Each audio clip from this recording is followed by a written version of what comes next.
সাপ, এই শব্দটা শুনলেই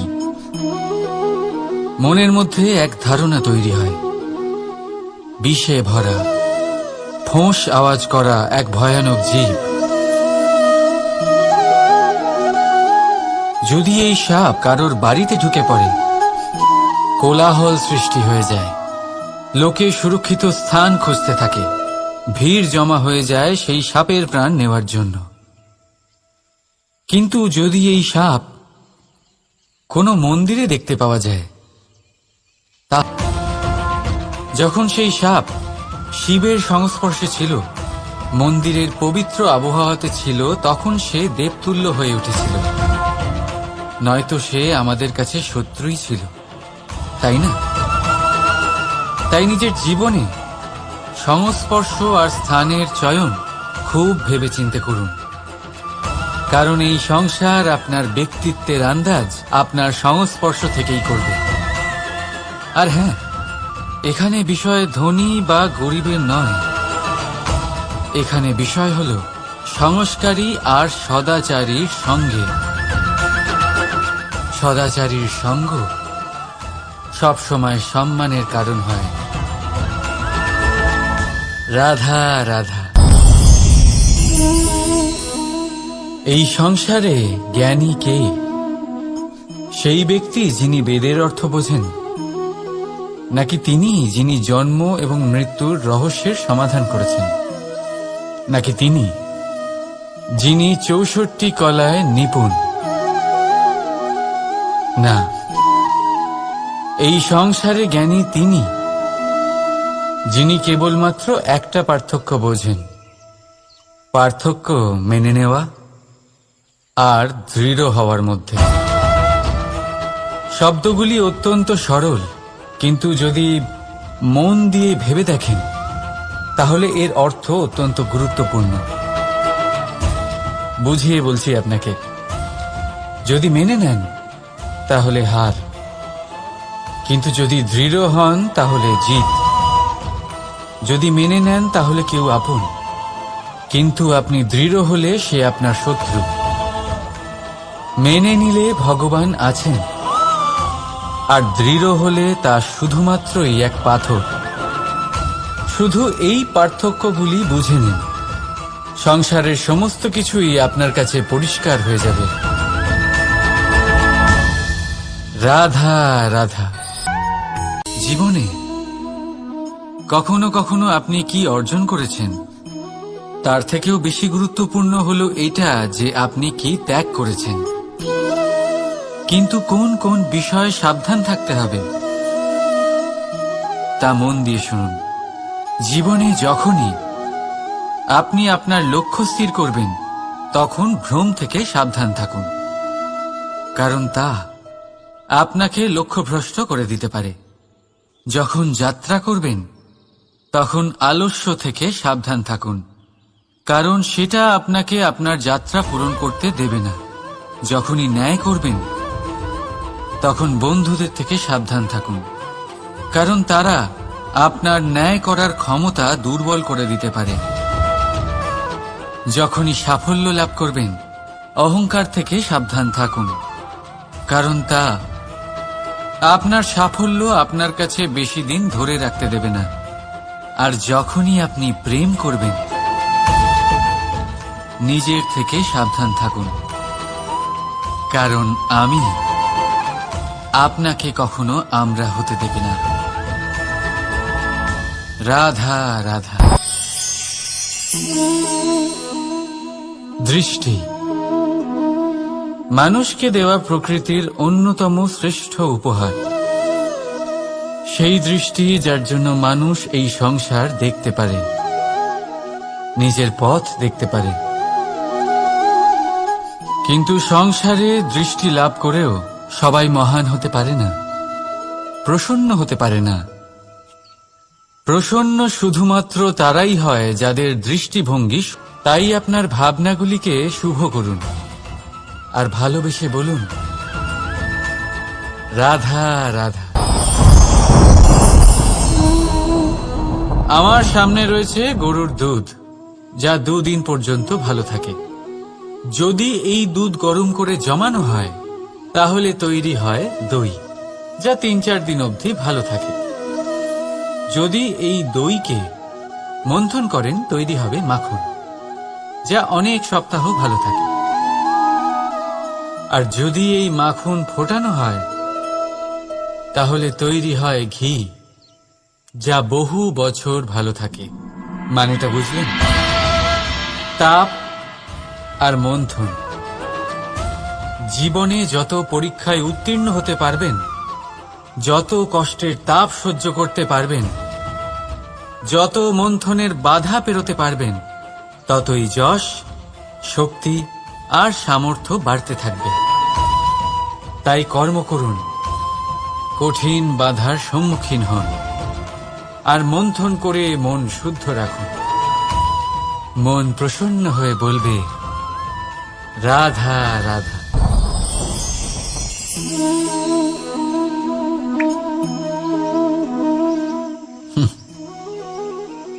আকাশ থেকে ঝরে পড়া বৃষ্টির ফোঁটা বড়ই শীতল, মিষ্টি আর পবিত্র হয়, কিন্তু সবার ভাগ্য ভিন্ন ভিন্ন হয়।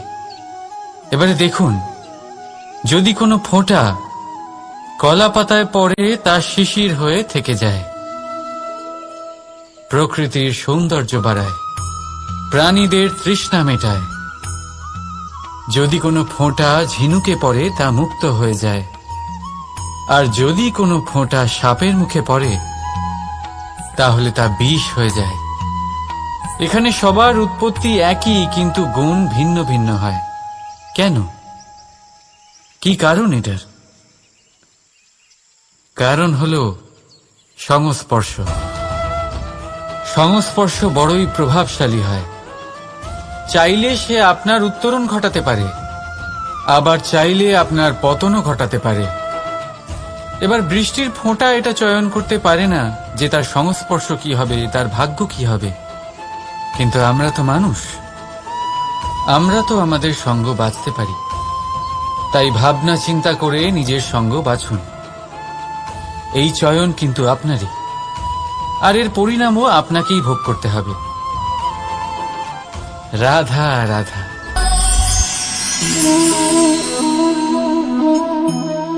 এই ফল দেখতে পাচ্ছেন আপনি?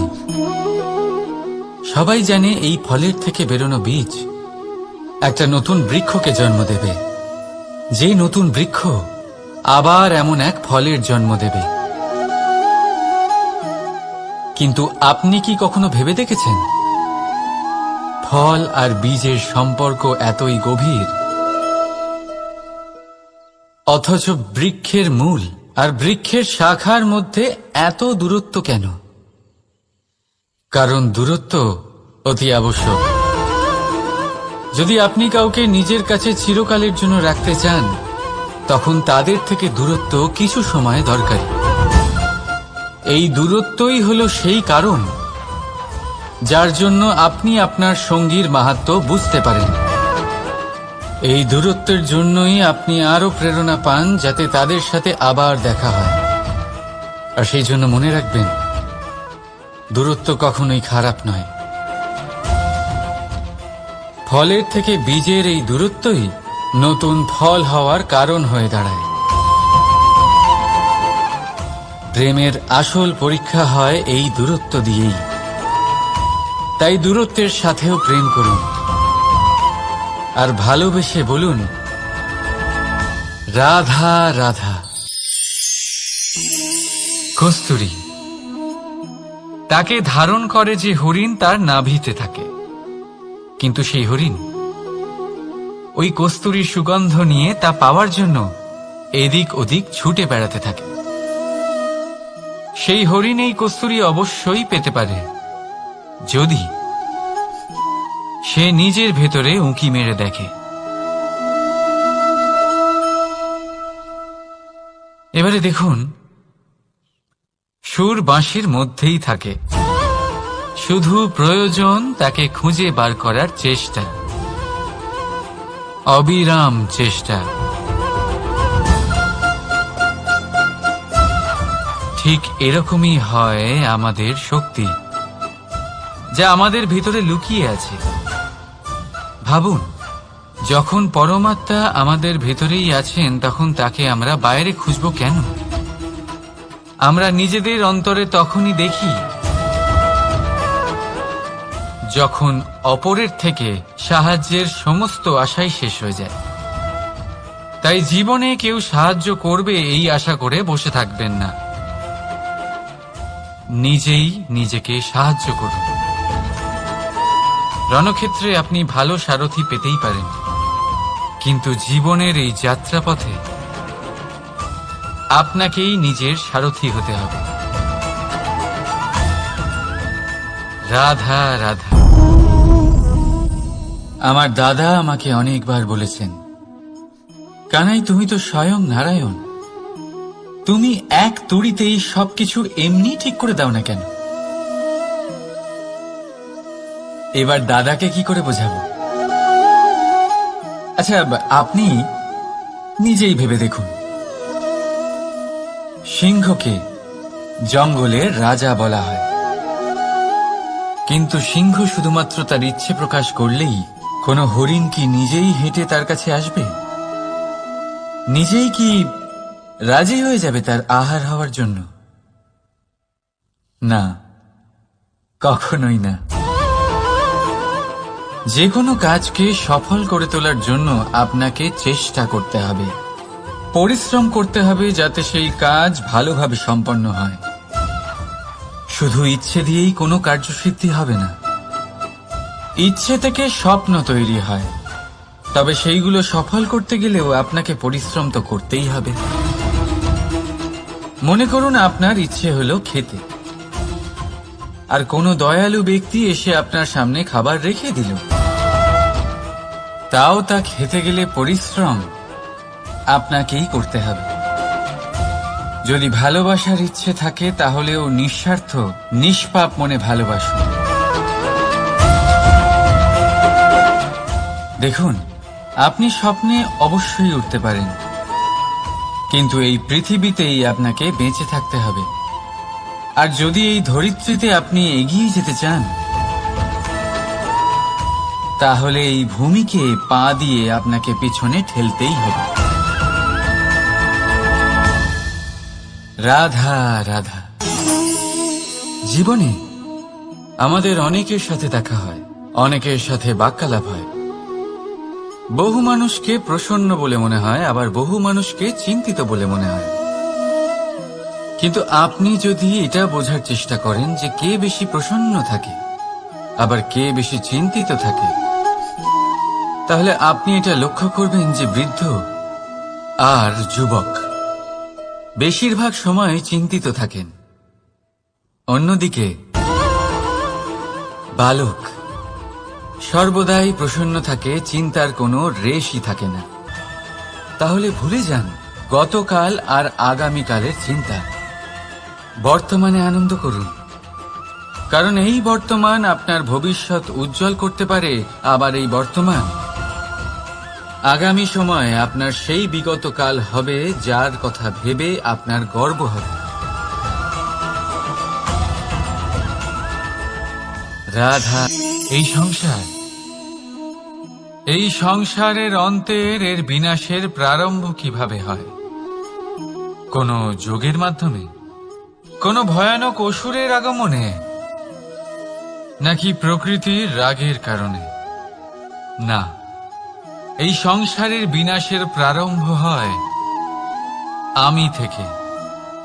এই আমি, এই তুমি, এটা আমি করেছি, ওটা তুমি করেছো, এটা আমার, ওটা তোমার, আদি ইত্যাদি। এই ভাব যখন মনে বাসা বেঁধে নেয়, সর্বপ্রথম ঘর ভাগ হয়, তারপর বসতি, তারপর প্রাণ, আর তারপর দেশ, আর সবার শেষে সমস্ত সংসার ভাগ হয়ে যায়। আর এই ভাগ হয়ে যাওয়া শেষে মনোমালিন্যে পরিণত হয়। এখন এমত অবস্থায় কি করা যেতে পারে? কিভাবে বাঁচা যায় এই পরিস্থিতির থেকে? কিভাবে দূরে থাকা যায় এই বিনাশের থেকে? উত্তর সেই একটাই, করুণা। একে অপরের দরকারগুলি বুঝুন, একে অপরের সমস্যাগুলি বুঝুন, একে অপরের দুঃখের সাথী হয়ে দাঁড়ান, একে অপরের সুখের ভাগিদার হন। আর শেষে যখন এই আমি আমরাতে পরিণত হবে, তখন এই বিনাশ নিজে থেকেই দূরে চলে যাবে। তাহলে আমরাতে বিশ্বাস করতে শিখুন, আর আমার সাথে ভালোবেসে বলুন, রাধা রাধা। এই মুদ্রা, এবারে ভাবুন, এটাই আমাদের জীবন, জীবনের সুখ আর দুঃখ। এই মুদ্রার, এই জীবনের দুটি দিক। কিন্তু যখনই আমরা ঈশ্বরের কাছে প্রার্থনা করি, তখনই আমরা সুখ চাই, আর সেই সুখ আসেও। আর যখনই সেই সুখ আসে, তখন ব্যক্তি সর্বপ্রথম তাকে ভুলে যায় যে দুঃখের সময় ওনার সাথে ছিলেন। আর এমত অবস্থায় উনি সাহায্য করেন না, উনি করেন উপকার। আর এই উপকারের বদলে মানুষের থেকে উনি নিজের জন্য শ্রদ্ধা চান। আর সেই শ্রদ্ধা, সেই চাহিদার কারণে উনি নিজেকে অন্যদের থেকে শ্রেষ্ঠ, অন্যদের থেকে ভিন্ন মনে করতে বিবশ হয়ে যান। আর আলাদা হবার কারণে তার মধ্যে জেগে ওঠে অহংকার, আর সেটাই হয় তার পতনের কারণ। এবার এতে কি করা যেতে পারে, কি চাওয়া যেতে পারে ঈশ্বরের কাছে? এই প্রশ্ন অবশ্যই মনে আসে। ঈশ্বরের কাছে চান সুখ, শুধুমাত্র ততটাই যাতে অহংকার না আসে, আর দুঃখ ততটাই যাতে শ্রদ্ধা না চলে যায়। রাধা রাধা। এই সংসারে এমন কিছুই নেই যে সব সময় একই থাকবে। যা কিছু নির্মাণ হয়েছে তা একদিন অবশ্যই ভেঙে পড়বে, কিন্তু এই ভেঙে যাওয়ার বিশ্লেষণ আপনি কিভাবে করবেন তা আপনার উপরে নির্ভর করছে। ওই আকাশের দিকে তাকান, ওই মেঘ, ওটাও ভেঙে পড়ে, কিন্তু নিজে ভেঙে পড়ার সাথে বর্ষাকে তৈরি করে যায়। মাটির ডেলা অবশ্যই ভেঙে পড়ে, কিন্তু ব্যবহারযোগ্য মাটির রূপ নিয়ে। এই ধরিত্রীর বুকে কোনো এক বীজ যখন ভেঙে পড়ে, তখন ধরিত্রীর উপর এক বিশাল আকারের বৃক্ষ নির্মাণ করে। যদি জীবনে কিছু ভেঙে পড়ে, তাহলে নিরাশ হয়ে পড়বেন না, নিজের সাহস হারাবেন না। ধনাত্মক দৃষ্টিভঙ্গি দিয়ে দেখতে চেষ্টা করুন। মনে করুন, নিয়তি নিশ্চয়ই আপনার জন্য আরো ভালো কিছু ভেবে রেখেছে, যা ভবিষ্যতে আপনার প্রতীক্ষা করছে। ধনাত্মক চিন্তা ভাবনা করতে থাকুন, তারপর দেখবেন শ্রেষ্ঠ রচনা নিজেই তৈরি হবে। রাধা রাধা। চলতে থাকা, থেমে যাওয়া, বিশ্রাম নেওয়া, তারপর দম নিয়ে পুনরায় দাঁড়িয়ে পড়া, আর তারপর আবার সেই পথ চলা। এটা জীবনের অভিন্ন এক অঙ্গ, এটার থেকে আপনি পালাতে পারবেন না। কিন্তু এই অঙ্গকে আপনি নিজের জীবনে কিভাবে প্রয়োগ করবেন, কিভাবে তাকে কাজে লাগাবেন, সেই সিদ্ধান্ত আপনাকে নিতে হবে। যারা হেরে যান তারাও জীবনে থমকে যান, আবার যারা জেতেন তারাও দাঁড়িয়ে পড়েন। যারা হেরে যান তারা হাঁপিয়ে দাঁড়িয়ে পড়েন, যারা জিতে যান তারা দাঁড়িয়ে পড়েন সেই সর্বোচ্চ স্তরে পৌঁছে গিয়ে। এবার দাঁড়াতে তো আপনাকে হবেই, তা হতেই হবে।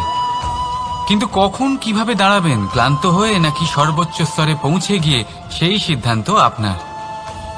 অবশ্যই দাঁড়িয়ে পড়ুন, কিন্তু ক্লান্ত হয়ে নয়, কারণ আপনাকে পুনরায় দাঁড়িয়ে পড়তে হবে, পুনরায় যাত্রাপথে এগোতে হবে এবং সর্বোচ্চ স্তরে পৌঁছতেই হবে। রাধা রাধা। স্বপ্ন, আমরা জীবনে স্বপ্ন দেখতে থাকি, সেটা পূরণ করার পূর্ণ প্রয়াস করে থাকি। কিন্তু এই স্বপ্ন পূরণ না হওয়ার পরিস্থিতিতে আমরা ভেঙে পড়ি, ছিন্ন বিচ্ছিন্ন হই, আর তারপরই বোঝা আমরা আগামী প্রজন্মের ওপর রীতিমতো চাপিয়ে দিই। আমরা এটাই মনে করি যে আমরা যেটা হতে পারিনি, সেটা আমাদের সন্তান অবশ্যই হবে। আমরা যা কখনো পাইনি, আমাদের সন্তান অবশ্যই তা পাবে। এটা যে অনুচিত সেটা আমরা ভাবি না, কিন্তু এটা ভুল, আর এই ভুল আমরা সকলেই করে থাকি। সন্তান প্রকৃতি আর পরমাত্মার আশীর্বাদ।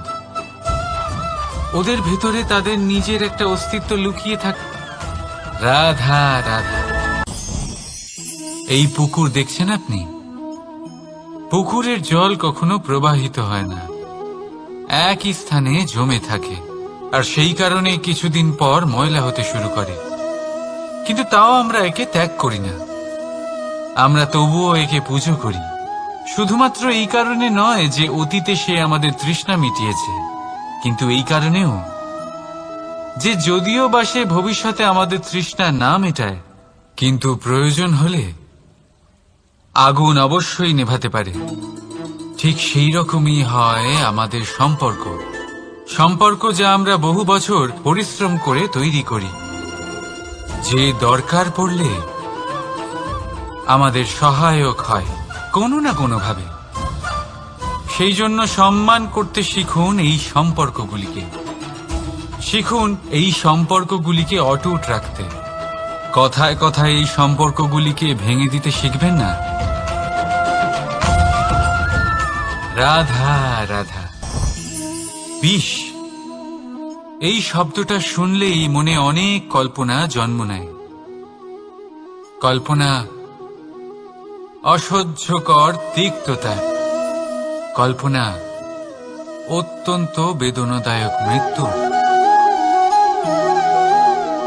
এবার যদি আপনাকে জিজ্ঞেস করা হয় যে সবচেয়ে বিষাক্ত বিষ কোনটা, তাহলে আপনি কি বলবেন? কেউ বলবে সর্পের বিষ, কেউ বলবে কাঁকড়া বিছের, কেউ বলবে কালকেউটের বিষ। কিন্তু না, এই সমস্ত রকম বিষ সেই বিষের সামনে টিকতে পারবে না যাকে আমরা বলে থাকি কানের মধ্যে ঢালা বিষ।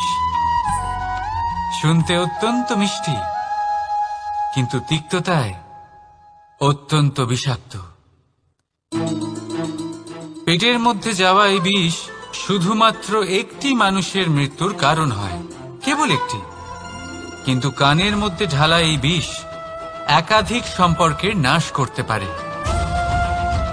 আর এটাতে সেই ব্যক্তির ভুল নেই যে আপনার কানে বিষ ভরেছে, আপনি তাকে দোষ দিতে পারেন না। এখানে দোষ আপনার নিজের, যে এই বিষকে আপনি নিজের উপরে প্রভাব ফেলতে দিয়েছেন। এই বিষকে সুযোগ দিয়েছেন আপনার ক্ষতি করতে, এটা আপনার ভুল। সেই জন্য কুমন্ত্রণায় কখনো কান দেবেন না। আপনার মনে ভালোবাসার দৃঢ়তা জাগিয়ে তুলুন আর নষ্ট করে দিন এই সংসারের সমস্ত বিষের প্রভাবকে। রাধা রাধা। জীবন, আমাদের এই জীবন, সুখ আর দুঃখ, এই দুইয়ের মিশ্রণ। এদের সংমিশ্রণই জীবনের ভারসাম্য বজায় রাখে। এখন এই সুখ, সুখ এমন এক বস্তু যাকে সবাই খুঁজে চলেছে। দুঃখ এমন এক অনুভূতি যা সবার কাছে আছে। আমাদের প্রত্যেকের জীবনে সুখ আর দুঃখ আসতে থাকবে আর যেতেও থাকবে, এটা অবশ্যই জীবনে থাকবে। কিন্তু সফলতা, এটা সবার জীবনে আসে না। কেন? কারণ এই সফলতা সুখ আর দুঃখের দ্বারা প্রাপ্ত হয় না। সফলতা প্রাপ্ত হয় নিজের উপরে বিশ্বাস করতে থাকলে। আকাশের ওই সূর্যকে দেখুন, সূর্যের বিশ্বাস আছে নিজের উপর যে সে সমস্ত জগৎকে আলোকিত করতে পারবে, নিজের প্রথম রশ্মি দিয়ে অন্ধকারকে দূর করতে পারবে। সূর্য এই বিশ্বাস নিয়েই আসে, আর কিছুক্ষণের মধ্যেই সমস্ত সংসার থেকে অন্ধকারকে বিনাশ করে ফেলে সে।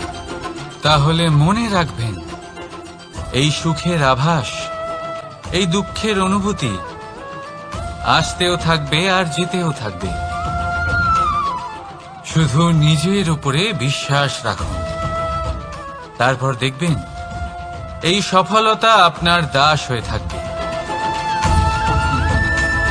রাধা রাধা। চাঁদ কত শ্রেয়, শুভ্র, কত সুন্দর, কিন্তু যদি আপনি মনোযোগ সহকারে দেখেন তাহলে দেখবেন এই চাঁদেও দাগ আছে। আর এই দাগগুলি থাকার কারণে কি এই চাঁদের মাহাত্ম্য কখনো কমে যায়? কখনো নয়। এর কারণ হলো চাঁদের নিরন্তর চেষ্টা। একবার এই আকাশে দেখুন, এই অন্ধকার সবসময় চেষ্টা করে চাঁদকে ঢেকে দেওয়া, কিন্তু এই চাঁদ সবসময় এই অন্ধকারের সাথে লড়াই করতে থাকে। অমাবস্যা থেকে শুরু করে চাঁদের এই যাত্রা পূর্ণিমা অবধি পৌঁছেই যায়। আর তাই এই চাঁদের পুজো করা হয়, এই কারণে এই চাঁদকে মাহাত্ম্য দেওয়া হয়। এইভাবেই যদি আপনার মধ্যে কোনো দোষ থাকে, কোনো খারাপ কিছু থাকে, তাহলে সেটা কোনো বড় ব্যাপার নয়। চেষ্টা করুন সেটাকে শুধরে নেওয়ার, কিন্তু সেই কারণে নিজেকে খারাপ মনে করা এটা অনুচিত। নিজের ভুলগুলো, নিজের দোষগুলো, নিজের খারাপ দিকের কথা ভুলে আপনি এই সংসারের ভালোর দিকে প্রস্থান করেই দেখুন না। আপনি দেখবেন আপনার অন্তরের তেজ ঠিকরে বেরোচ্ছে। রাধা রাধা। এই পিঁপড়েদের দেখছেন আপনি? সবাই একই রকমের। এদের মধ্যে তফাৎ খুঁজে বার করা অসম্ভব। মনে হয় যেন ওদের আলাদা আলাদা অস্তিত্বই নেই। কিন্তু যদি আপনি মন দিয়ে দেখেন তাহলে দেখবেন প্রতিটা পিঁপড়ের আলাদা কাজ নির্ধারিত, তাদের আলাদা অস্তিত্ব আছে। কেউ বাড়ি বানানোর জন্য মাটি সংগ্রহ করতে পটু, কেউ ঢিপি বানাতে পটু, কেউ খাবার খোঁজায় পটু, আবার কেউ সেই খাবার আনায় পটু। ঠিক সেরকমই হয় মানুষেরা। মনে হতেই পারে সবাই একই রকম, কিন্তু প্রতিটা মানুষের ব্যক্তিত্ব, প্রতিটা মানুষের অস্তিত্ব ভিন্ন হয়। আর সত্যি কথা বলতে কি, প্রতিটা মানুষের ভিন্নতাই আমাদের প্রগতির দিকে নিয়ে যায়। ভাবুন, যদি আপনাকে কারোর সাথে হাত মিলিয়ে চলতে হয়, তাহলে আপনাকে আপনার সোজা হাত তার উল্টো হাতে ধরে এগোতে হবে। এটাই সৃষ্টিকর্তার সৃষ্টির নিয়ম। ভিন্নতা, এই ভিন্নতাকে আশীর্বাদ ভেবে চলুন, এতে কোনো খারাপ নেই। রাধা রাধা। দাদা আমাকে বহুবার জিজ্ঞেস করেন যে কানাই, তুমি রাধার সাথে এই সংসারকে প্রেম শেখাতে এসেছো, তাহলে কেন তুমি রাধাকে এত বিরক্ত করো? কেন ও তোমাকে বিরক্ত করে? কেন এই ঝগড়াঝাটি হয়? কেন এই টানাপোড়েন চলে? এবার এটার উত্তর আমি কিছুটা এইভাবে দিতে চাই। পিঁপড়ে সেই বাড়িতেই প্রবেশ করে যেখানে মধু উপস্থিত আছে। যদি আপনার বাড়িতে মধু থাকে, কোনো মিষ্টি জিনিস থাকে, মিষ্টত্ব থাকে, তাহলে পিঁপড়ে সেখানে অবশ্যই প্রবেশ করবে। ঠিক এইরকমই হয় আমাদের সম্পর্ক। এর মধ্যে ছোটখাটো ঝগড়াঝাটি, টানাপোড়েন, রাগ করা, মন ভাঙানো, এই সব তো চলতেই থাকে, বিশেষ করে সেই সম্পর্কগুলিতে যেখানে মিষ্টত্ব আছে। মনে রাখবেন, যেই সম্পর্কে কোনো খুনসুটি নেই, রাগ করা, মান ভাঙানো নেই, কোনো ছোটখাটো ঝগড়াঝাটি নেই, সেই সম্পর্ক শুধুমাত্র মস্তিষ্ক দিয়ে পালন করা হচ্ছে, মন থেকে নয়। তাই মন থেকে ভালোবাসতে শিখুন। আর এই ছোটখাটো ঝগড়াঝাটির, এই অম্ল মধুর খুনসুটির আনন্দ উপভোগ করুন, কারণ এতেও ভালোবাসা আছে। রাধা রাধা। এই পুস্তক বড়ই কাজের জিনিস। কাহিনী হোক কবিতা হোক, স্মৃতি হোক, এতে যাই লিখে দেবেন তা ভবিষ্যতের পুঁজি হয়ে যাবে। কিন্তু যদি কখনো এমন হয় যে এই পুস্তক ময়লা হয়ে যায়, বা যদি কোনো পাতায় আপনি ভুল করে কালি ফেলে দেন, বা কোনো বাক্য লিখতে গিয়ে আপনি ভুল করে ফেলেন, তাহলে আপনি কি করেন?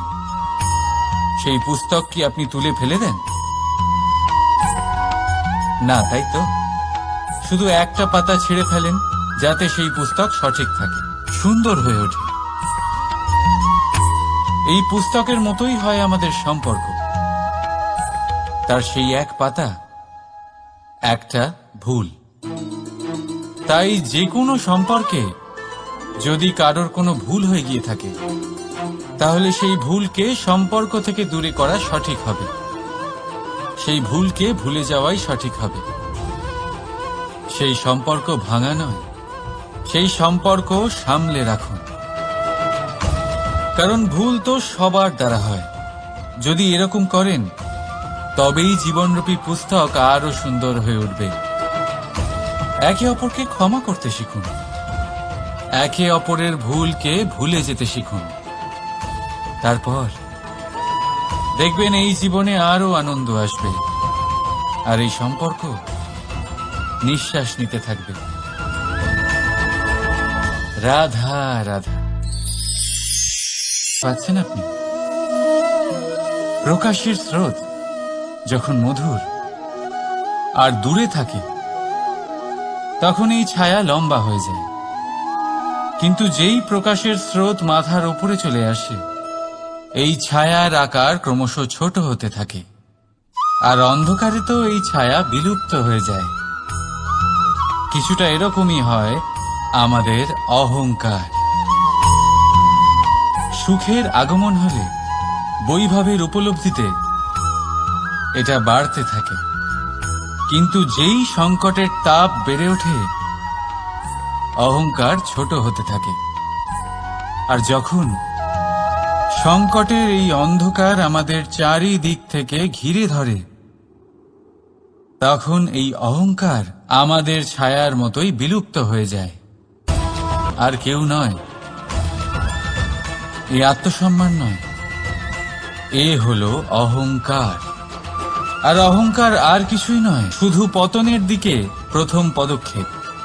আর এই জীবনে পতনের দিকে নয়, প্রেমের দিকে এগিয়ে যান।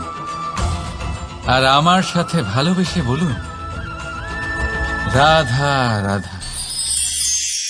আপনি কি কখনো ফলে ফুলে পরিপূর্ণ বৃক্ষ দেখেছেন? তার ডালগুলো কিরকম স্বাধীনভাবে বেড়ে ওঠে। কিন্তু যদি এই ডালগুলো মূলের সাথে ঠিকভাবে যুক্ত না থাকে, সেই বৃক্ষের মূলগুলি গভীর না হয়, তাহলে কি হবে? তাহলে কি সে সেই সব সুবিধা পাবে? কখনোই নয়। সেই বৃক্ষের ডাল পড়ে যাবে, সেই বৃক্ষ ভূমিষ্ঠ হয়ে যাবে। ঠিক সেইভাবেই চিন্তাভাবনার স্বাধীনতার আনন্দ আপনি তখনই আস্বাদন করবেন যখন আপনার শিক্ষা গভীর হবে। তাই স্বাধীন থাকুন দৃষ্টিভঙ্গিতে, কিন্তু যুক্ত থাকুন শিক্ষার সাথে। রাধা রাধা। সমাজ। আমরা এই সমাজে বাস করি, আর বহুবার একটা গুরুত্বপূর্ণ কথা ভুলে যাই। এই সমাজ আমরা সকলে মিলে তৈরি করি। সমস্ত সময় কাটিয়ে দিই এইটা ভাবতে ভাবতে যে এই সমাজ কি ভাববে, আমার কি করা উচিত, আমার কি ভাবা উচিত, কি পড়া উচিত, কোনটা সঠিক কোনটা ভুল। যদি আমি এটা করি, তাহলে কয়েকজনের এটা মনে হবে না তো যে আমি খারাপ, যখন আমি তা নই। মনে ভয় উৎপন্ন হয় সেই কয়েকজন মানুষের জন্য। তার কারণ হলো আমরা আমাদের মনের কথা শুনতে পাই না, না শুনতে পারি, না বলতে পারি, আর না করতে পারি। সেই কয়েকজন মানুষের ভয় আমরা খারাপের বিরোধিতা করা ছেড়ে দিই। কিন্তু কখনো নিজেকে জিজ্ঞেস করুন, শেষ পর্যন্ত কারা এই কয়েকজন মানুষ? এই সংসারে প্রতিটি মানুষেরই নিজের আলাদা আলাদা ব্যক্তিত্ব আছে, আলাদা দৃষ্টিভঙ্গি আছে। তাই যদি আপনি এটা ভাবেন যে আপনি সবাইকে খুশি করতে পারবেন, তাহলে আপনি ভীষণ বড় ভুল করছেন। জীবনে কর্ম তাই করুন যাতে আপনার অন্তরাত্মা সন্তুষ্ট হয়, আর অন্তরাত্মা সন্তুষ্ট তখনই হবে যখন আপনার কর্ম শুভ হবে।